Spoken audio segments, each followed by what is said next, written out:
Good afternoon, Hello. and welcome to episode 11 of our Bridges to Business podcast. Today with us is Theresa Ortiz. You got it. CEO and founder and principal of 2BN Contracting. What's fantastic about this opportunity today is to see the journey that you have gone through, to see you've been in the construction business, you were employed in the construction business, you got the fire and the heat to say, I'd like to take this on my own.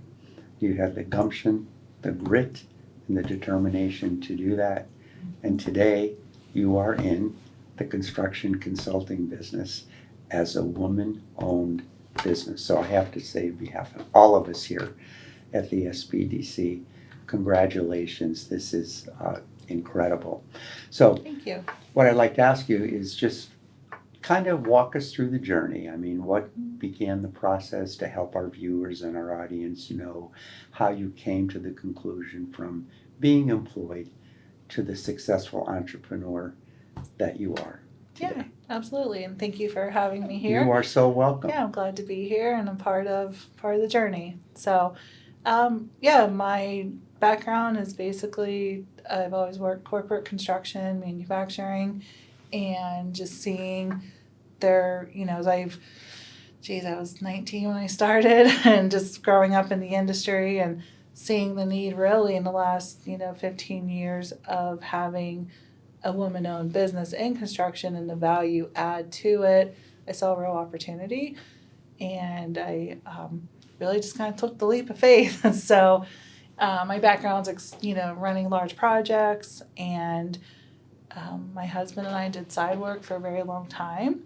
So we weren't official entrepreneurs, but we, enjoyed just doing the craft of, specialized metal and all the really pretty railings and artistic metals. So That I should get you to come to my house and do, huh? yeah, if you need custom line doors and, it's the artistic metals, that was really a strong background. And after working just on the construction side and, doing projects such as the Cooper House of Duquesne, large part of my background is working in Phoenix, large projects like LAX Airport for multiple years.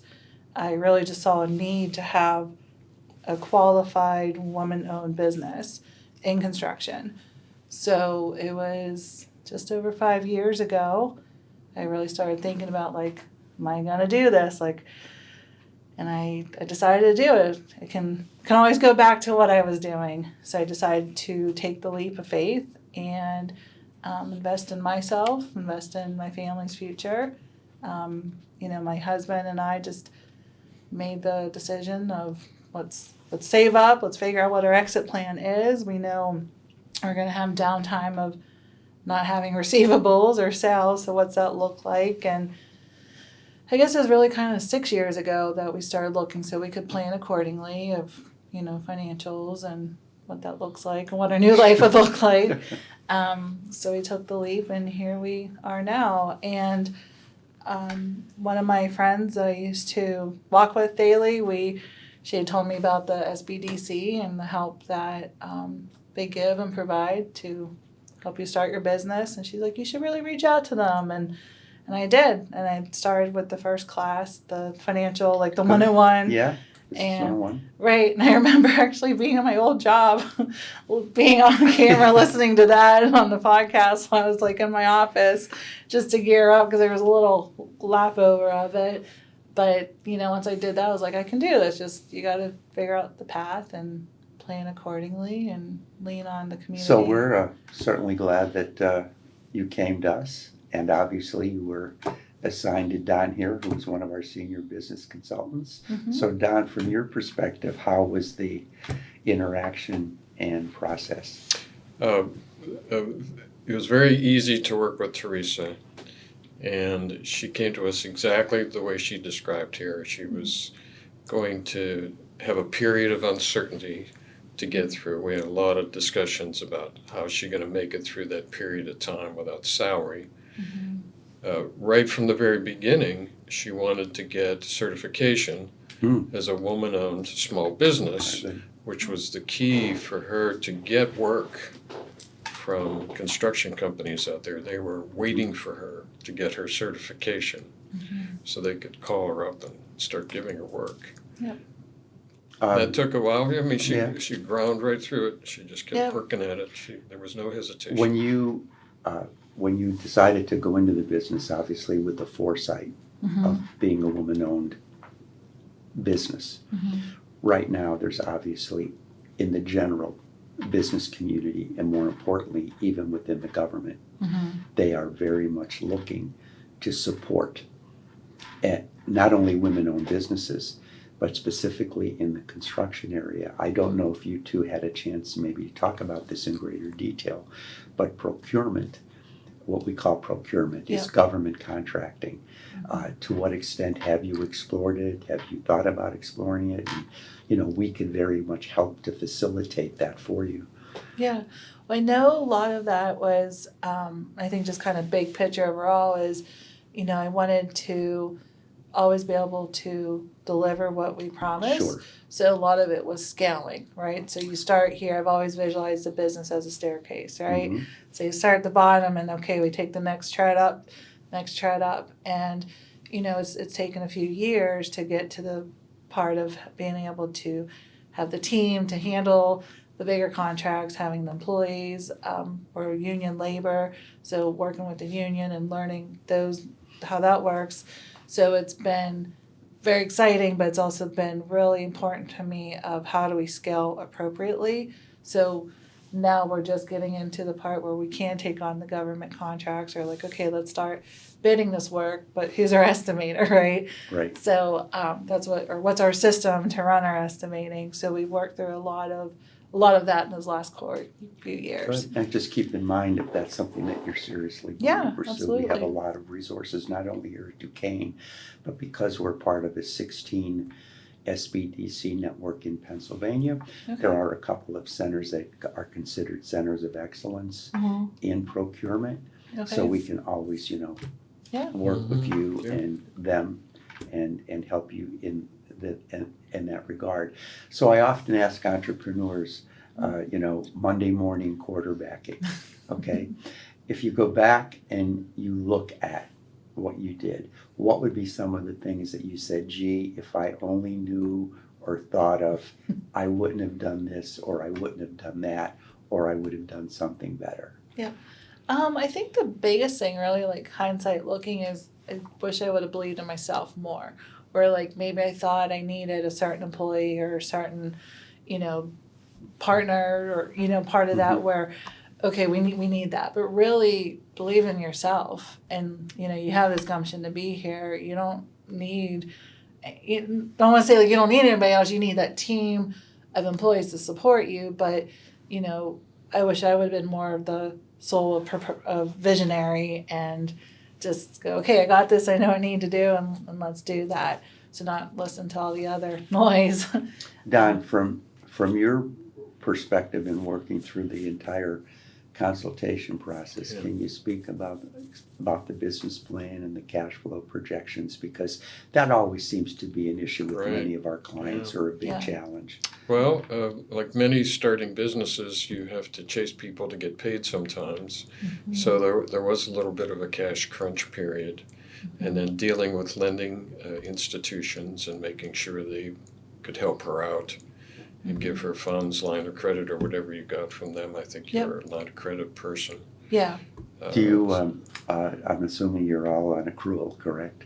Yeah, Okay. Exactly. So did you plan, what's your business policy on payment? So we have two different divisions of the company. One's residential, one's commercial. Okay. So the residential, it's, deposit upon contract, what's the state laws say. So what are the state laws, knowing that, which is a third down plus special materials. So if there's clients that are not willing to, work with our terms, they're not the right client, it's okay to let that go. And then as far as the commercial construction side of it, we've actually had a really great support from the communities, clients such as UPMC, where they have early pay programs, University of Pitt and Turner Construction, they have, quick pay programs, and just having that guidance so that, we have to figure out 1 month's of salary and we can bill materials, but then, Mhm. we're net 30 with that. It's not a 60, 90, maybe you get paid.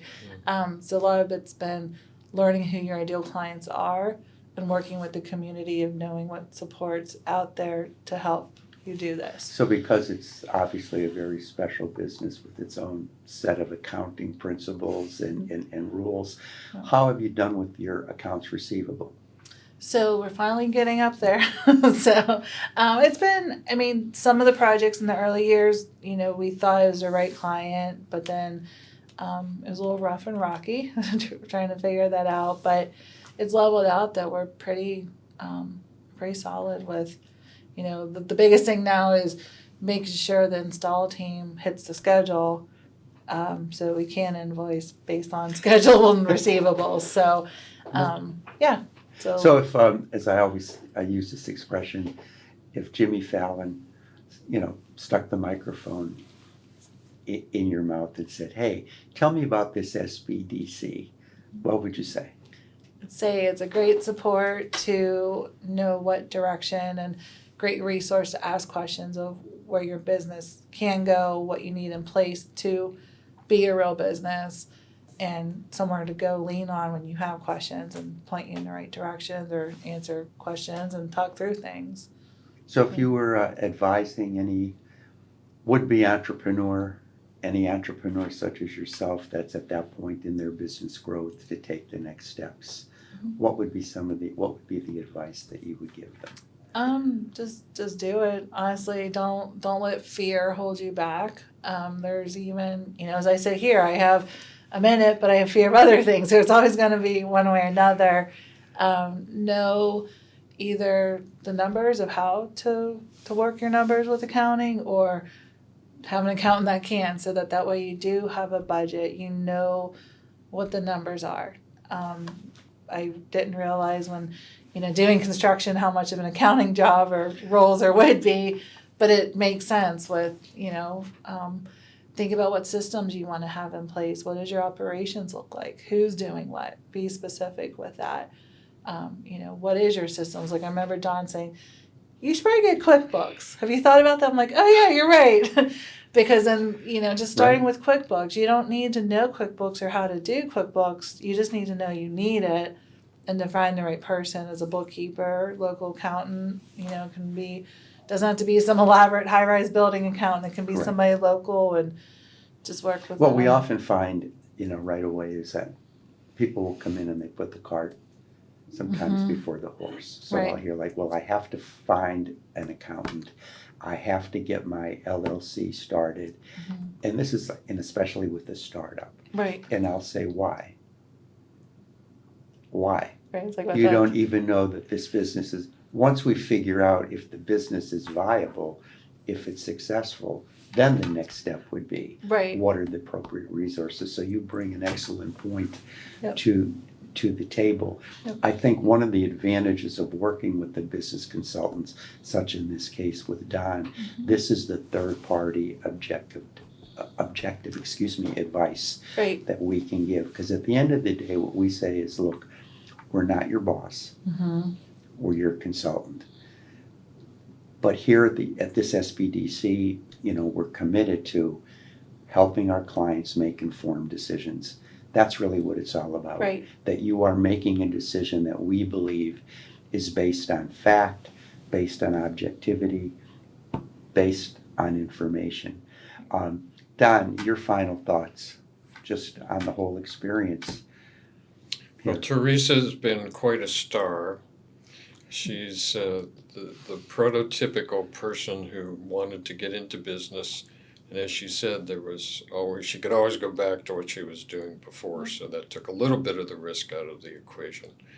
But she went forward and has become, in my mind, tremendously successful. You heard the clients that she mentioned. Those are big names in town here. So she's with the right people. Right. So it's been an incredible journey, Yes. as I understand it to be, and look what you have to look forward to. So on behalf of all of us here at this SBDC, the Duquesne University SBDC. We wish you nothing but the best of luck, and hopefully that you will continue a relationship, because again, business operations, business growth and development, you always should be involved with good counsel, with good consultation, and with good resources. So on behalf of all of us today, thank you very much for joining us. Yes. Don, thank you. Thank you. It's been a pleasure.